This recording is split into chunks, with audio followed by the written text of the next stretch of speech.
The Demon, Hell is Earth, issue number 1 of 6. So, this is a mini-series of Etrigan the Demon, who was originally created by Jack Kirby. I've actually picked up some of the original Jack Kirby Etrigan the Demon series. I had an idea of doing like reviews for classic comic books, like comic books from 40s, 50s, 60s, 70s, 80s, 90s, so on. And I thought, you know what, it's a lot of fun actually reading these old classic comics. Maybe I should do more of these. And Etrigan the Demon, or just the Demon, was actually going to be one of them. I was actually really surprised when I found out that they actually brought back the Demon as a miniseries.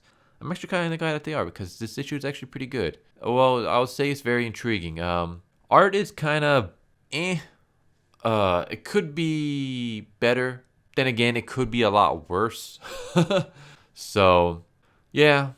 But yeah, let's just get into it. So we start off with a little girl who's asking for help, and then we see the hand of Etrigan reaching towards her, and then she burns on fire, and then Jason Blood wakes up in bed. He's had another nightmare, and it's like the same one. Like he keeps seeing this girl in his dreams.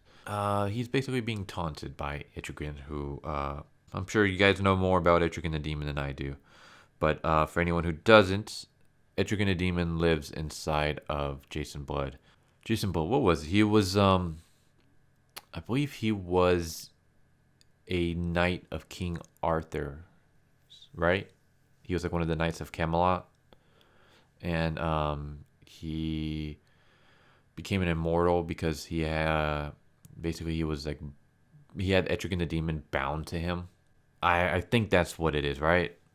Like I said, I'm not too familiar when it comes to DC stuff. I mean, I'm becoming more familiar now because I've basically just been reading a lot of DC, but only like Rebirth stuff. I just kind of know like the main people, like Superman, Batman, stuff like that. But I believe that's what it is, right? Etrigan is a demon.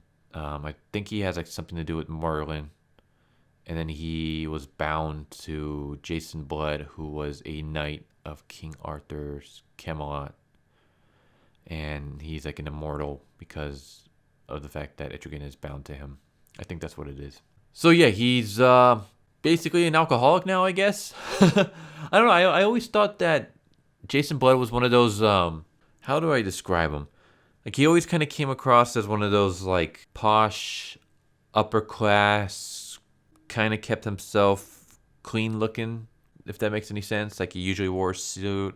He wasn't like, like haggard or weary or like, like unshaven, like living out in the middle of nowhere, drinking alcohol, drowning his troubles in alcohol like he is in this miniseries. Correct me if I'm wrong though, because like I said, my knowledge of these characters are not the best. But yeah, so he's drowning his sorrows in alcohol, and Etrigan is kind of like taunting him. And he basically Jason has moved out of the city, and he lives in the middle of nowhere in Death Valley. Like it's literally just his house in the middle of the desert. So as Jason is drowning his sorrows, we get this woman arriving on a motorcycle. She's like in Death Valley, or I guess near Death Valley. And she's trying to locate the demon and Jason. Her name is Xanadu. I'm not too familiar with Xanadu as a character. Basically, she kind of realizes that, hey, I think I'm kind of picking up signs of the demon and Jason. And then yeah, like some hillbillies kind of come up to her and they're like, hey lady, are you okay? And she kind of basically shoves his arm off and tells them to leave her alone. And then of course, they got a hit on her because you can't do a female character without her beating down on some guys. And then of course, I don't need to say it, but of course the guys look like this. At 2 DC Comics. Can we just have like a comic, or at least just like one issue where we have a cool, awesome female character without her having to attack a group of guys that are hitting on her. Like that's like it's so cliche at this point. It's literally in everything. It's like, oh look, our character is like so cool and stuff. It's like, let's have her like, get hit on by guys and she's like not interested. So instead of saying no, she like beats them up. I don't want to like just go on to this whole rant about that, but yeah, that just kind of annoys me.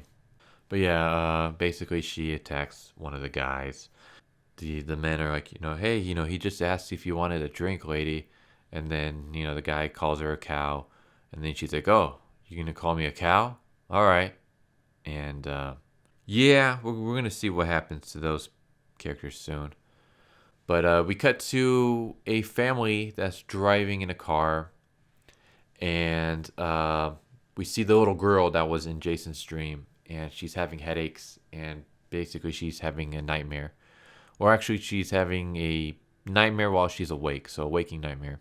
The dad is kind of like, hey, this is a vacation, remember? Like, because I guess this is like something that's been happening to her lately, having like these nightmares of like the demon with like or what she calls the monster with horns. So the dad and the mom, I guess, decided to ease her troubles by taking her on a vacation. And I'm just kind of thinking, who the heck takes their kids on a vacation to Death Valley? Like, your kid's having like nightmares about monsters with horns, and you're gonna take her to Death Valley? What is going through your mind to make you think that that's a good idea? Like, take them to like Disneyland or something, Universal Studios, Great America, something. Don't take them to Death Valley. What the heck are a bunch of kids gonna do at Death Valley? But they gotta be there because of plot convenience. Jason and the demon are in Death Valley, so we gotta get this girl in Death Valley somehow. So hey, they're going on vacation there, even though that doesn't make any sense. You don't take your kids to Death Valley for a vacation. So yeah, this morning Jason is chilling out front, getting some sun, getting that vitamin D, drinking some beer, and then he looks up and he sees a missile being launched in the distance. Well, not being launched, but like coming down in the distance. And it hits the ground, blows up, destroys a lot of stuff. And we cut back to Xanadu, who has turned the rednecks into cows. So yeah, I'm thinking, you know what, lady, you're kind of taking that a little too far. I mean, you beat him up and then you turned him and his friends into cows because they hit on you? Like, Jesus, man. Like, just relax, lady. Chill. You don't got to be attacking people and turning them into cows just because they find you attractive. That's insane.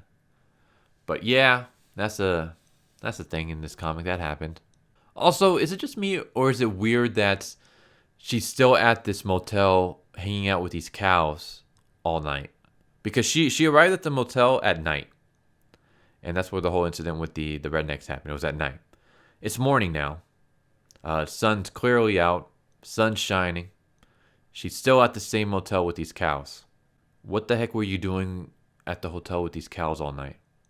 Plus, shouldn't they be bulls because they're men? Did you literally just change their gender? So yeah, we cut back to Jason. The blast is coming towards him. And Etrigan basically tells him, hey, you're going to die unless you allow me to take over your body. And Jason kind of argues about that. Like, you're just using this as an excuse to take control over me and you're not going to let me get control back, blah, blah, blah. But in the end, Jason allows the demon to take control over him. And we cut back to the little girl, and the little girl is being attacked by her family who somehow have become demons themselves. So was this some kind of like demon missile? Is that a thing in the DC universe? Forget the atom bomb.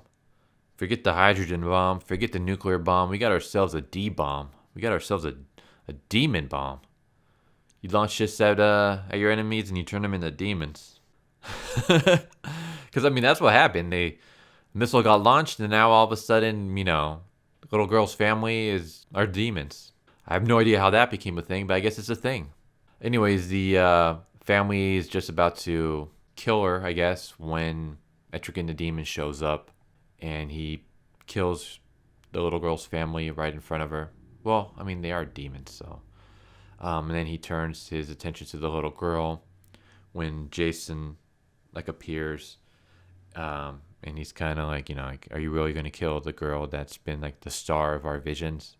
Etrigan tries to attack Jason, but he can't, because Jason is incorporeal. And Jason kind of taunts the demon, basically saying like, like, you've always haunted me, and now it's my turn to haunt you. And then we end with a shot of the crater caused by the missile, and we see like flames and a demonic hand come out from it, and that's how it ends. So yeah, that was the Demon Hell is Earth issue number 1. I liked it, other than the stuff with Xanadu. But yeah, other than that, I thought this was a pretty interesting issue. I'm definitely going to check out the second issue and see how it goes. But yeah, hope you guys enjoyed this video, and I'll catch you guys all next time. Later.